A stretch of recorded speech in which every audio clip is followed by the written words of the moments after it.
नमस्कार दोस्तों, अगर आप वैष्णो देवी की यात्रा पर जाना चाहते हैं तो ये वीडियो ज़रूर देख कर जाएं। हो सकता है आप लोगों को बहुत सी जानकारी मिल जाए जिससे कि आपका कम से कम बजट में आप वैष्णो देवी की यात्रा पूरी कर सकें। चलिए शुरू करते हैं और समझ लेते हैं कि आखिर हम किस तरीके से जा सकते हैं। तो सबसे पहले बात तो ये है दोस्तों, आप दिल्ली से ट्रेन पकड़ सकते हैं। ट्रेन चलती है, मेट्रो भी चलती है, नॉर्मल ट्रेनें भी चलती हैं। तो आखिर इनका टिकट कितना है? टिकट की बात करें दोस्तों तो 500 रुपये के आसपास है। स्लीपर का टिकट आप वो ले सकते हैं। कम बजट में है आपका तो जनरल में भी जा सकते हैं, लेकिन जनरल में बहुत ही भीड़ रहती है, इसलिए आप स्लीपर का टिकट 2 महीने पहले ही बुक कर लें जिससे कि आपका कंफर्म हो सके, या फिर आप तत्काल में भी ले सकते हैं। इसी तरह से मेट्रो का टिकट है, उसका भी ले सकते हैं।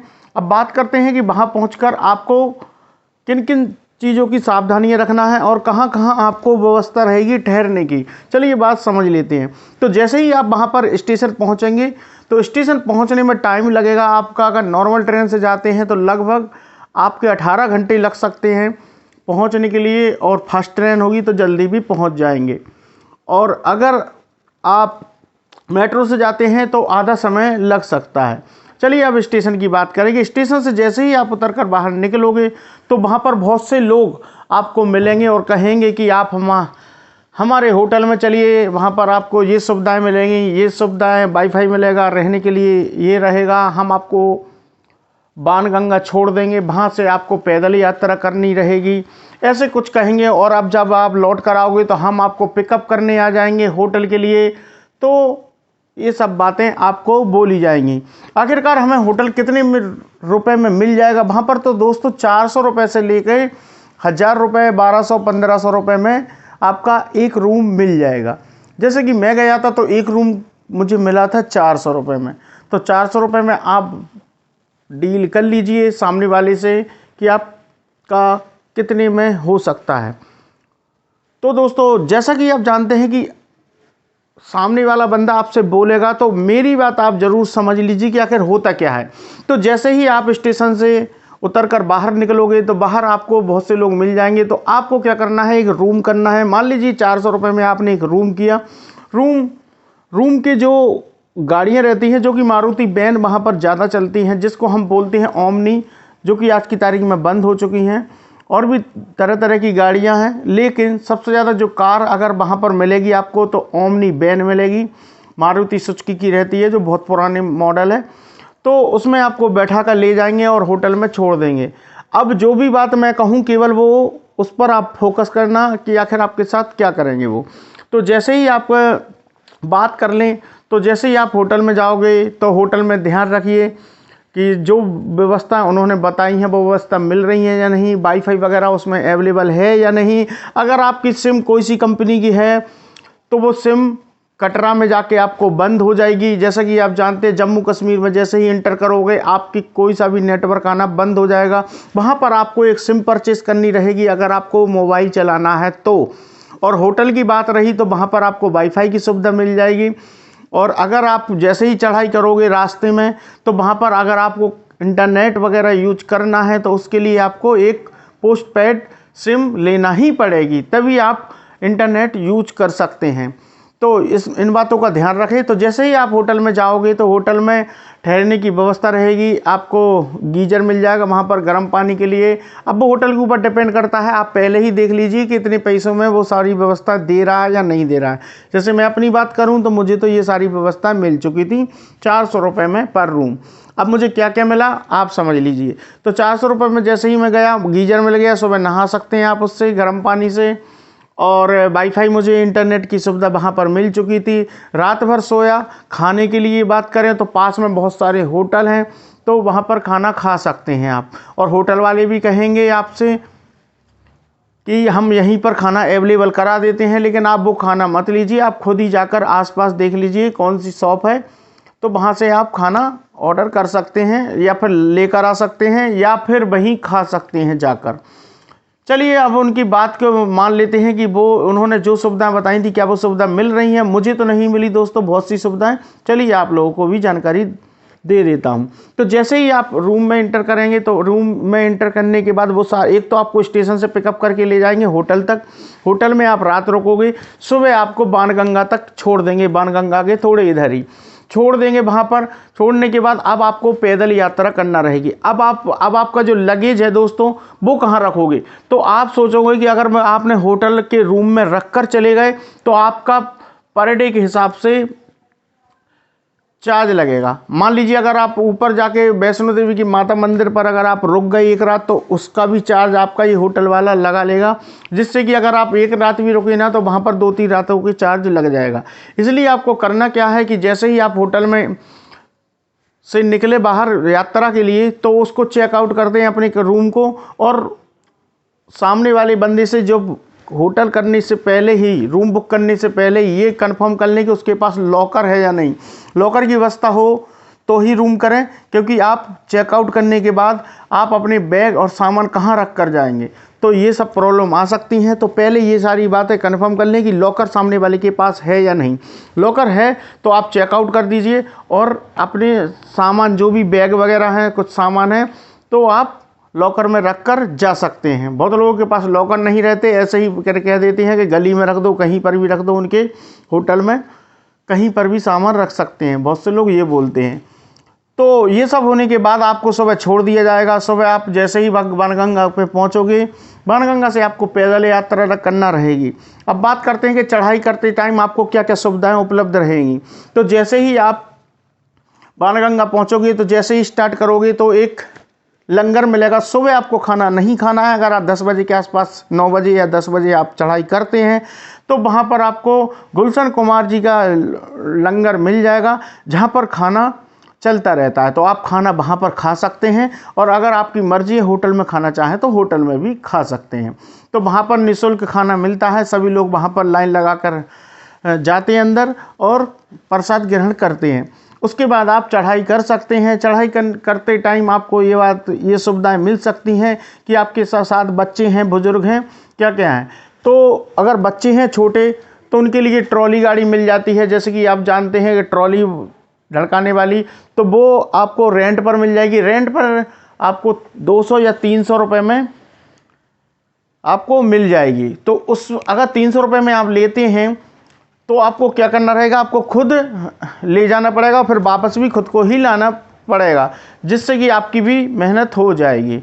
तो इससे अच्छा है कि 540 रुपये में वो आपके बच्चे को ले जाएंगे और वहाँ पर आपको पहुँचा देंगे। तो उससे अच्छा है कि 540 रुपये में आप ऊपर पहुँच जाएंगे, तो बुक कर लीजिए। और सेकंड ऑप्शन है अपने पास घोड़ा, जिस पर बड़े लोग बैठते हैं, खच्चर जिसको हम बोल सकते हैं। तो उसका चार्ज है 1000 रुपये से लेके 1200 रुपये के बीच में, तो उस पर भी आप जा सकते हैं। थर्ड ऑप्शन है हमारे पास पालकी का। अगर कोई बुजुर्ग लोग हैं तो वो 4 लोग उसको ले जाते हैं, अपने कंधों पर टांग कर ऊपर पहुंचाते हैं। तो उसका चार्ज आपको 3 से लेके 4000 रुपये तक लग सकता है ऊपर जाने का। और वैसे यात्रा तो पैदल ही अच्छी रहती है। आप जाएं आराम से बातें करते हुए और माता के भजन करते हुए सीधे ऊपर पहुंच जाएं, बहुत ही आसान है। अब बात करते हैं चढ़ाई की किलोमीटर कितना है। तो दोस्तों चढ़ाई अगर हम बात करें तो 12 से लेके 14 किलोमीटर के आसपास आपको चढ़ाई करना रहेगी। और आधी दूर पहुंचोगे तो आपको टैक्सी की सुविधा भी उपलब्ध मिल जाएगी। वहाँ पर आपको 6 किलोमीटर और आगे है माता का मंदिर, तो वहाँ से आप टैक्सी की व्यवस्था भी चालू कर दी गई है, जिसका चार्ज आपको 340 रुपये के आसपास देना रहेगा। तो वो आप कर माता की मंदिर तक पहुँच सकते हैं। और आधी दूर पर जहाँ से टैक्सी स्टार्ट होती है आपको मिलती है, वहीं पर आपको अर्धकुमारी जाना रहेगा। अगर आप अर्धकुमारी के दर्शन शुरू में कर लें तो बहुत अच्छा है, नहीं तो लौट कर भी आप कर सकते हैं, वो आपकी सुविधा अनुसार रहेगा। चलिए, अर्धकुमारी की यात्रा अगर आप करना चाहते हैं तो अर्धकुमारी की यात्रा कर लीजिए। और वहाँ की गुफा में अगर आपको जाना है तो आपको नंबर लगाना रहेगा। नंबर आपका कब आता है, हो सकता है 24 घंटे लग जाएं या 2 दिन या फिर 3-4 घंटे, जितना भी, वो पब्लिक के ऊपर है कि कितना टाइम लग सकता है। दोस्तों बीच में आपको एक बात बताना भूल चुका था, वो ये है कि माता के मंदिर जाने से पहले हमें अपना पास गले में लटका कर जाना रहता है, जो कि हमारे स्टेशन पर ही मिल जाता है। आपको कहीं भटकने की ज़रूरत नहीं है। जैसे ही आप ट्रेन से उतरोगे तो वहीं स्टेशन पे आपको लाइन लग के वो पास मिल जाएगा। बच्चे बुजुर्ग सभी के लिए अलग अलग रहता है।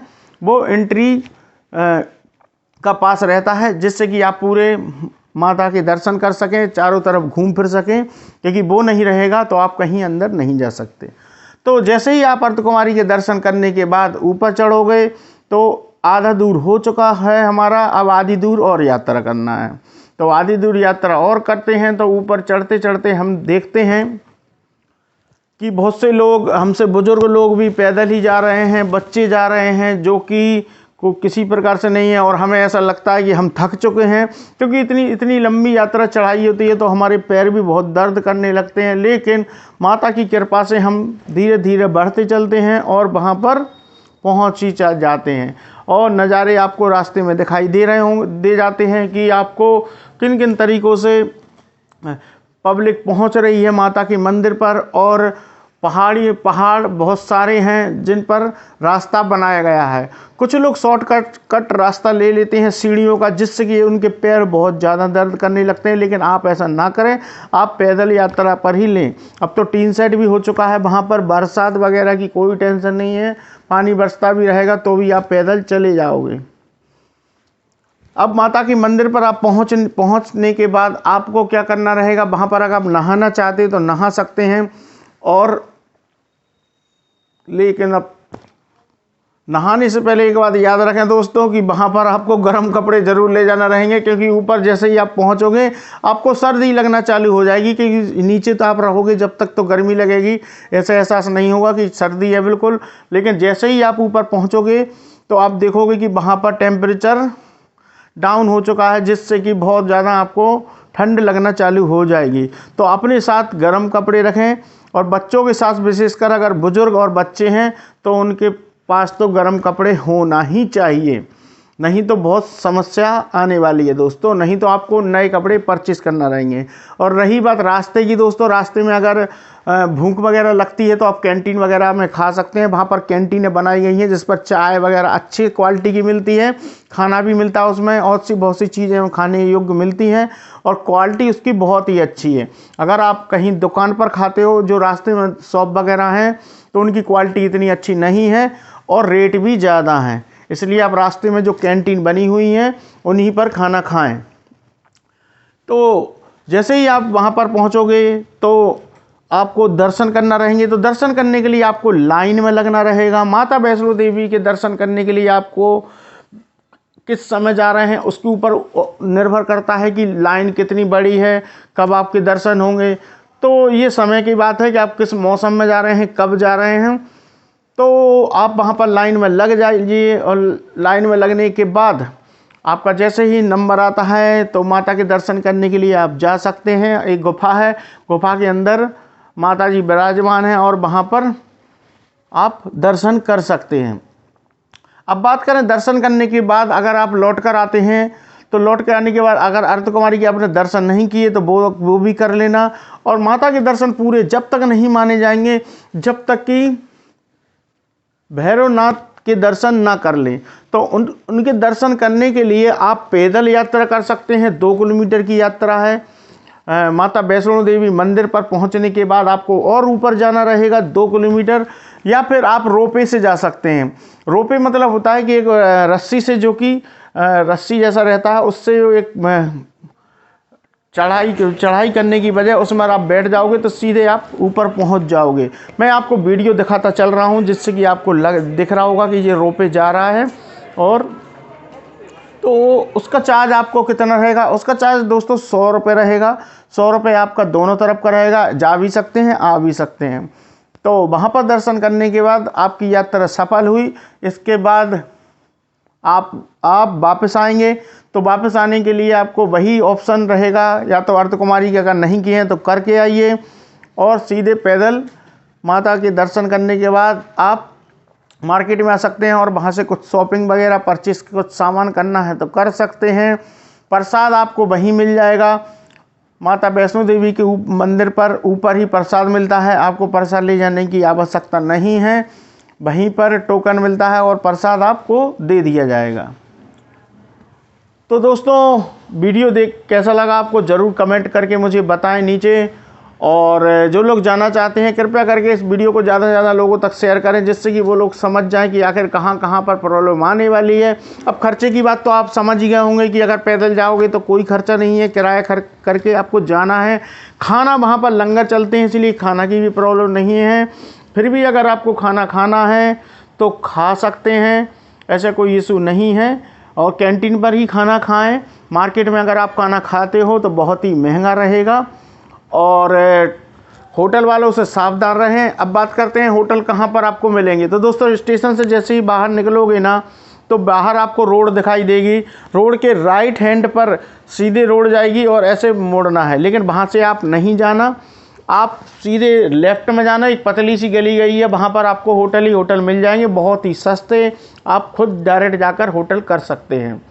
और रही बात, आप जैसे ही अब बात करते हैं, हम लौट कर आए थे, तो लौट के आने के बाद हमने फ़ोन लगाया नीचे बाणगंगा पर आने के बाद। तो बाणगंगा पर जैसे ही आप लौट कर आओगे तो बाणगंगा में अगर आप नहाना चाहते हैं तो नहा सकते हैं।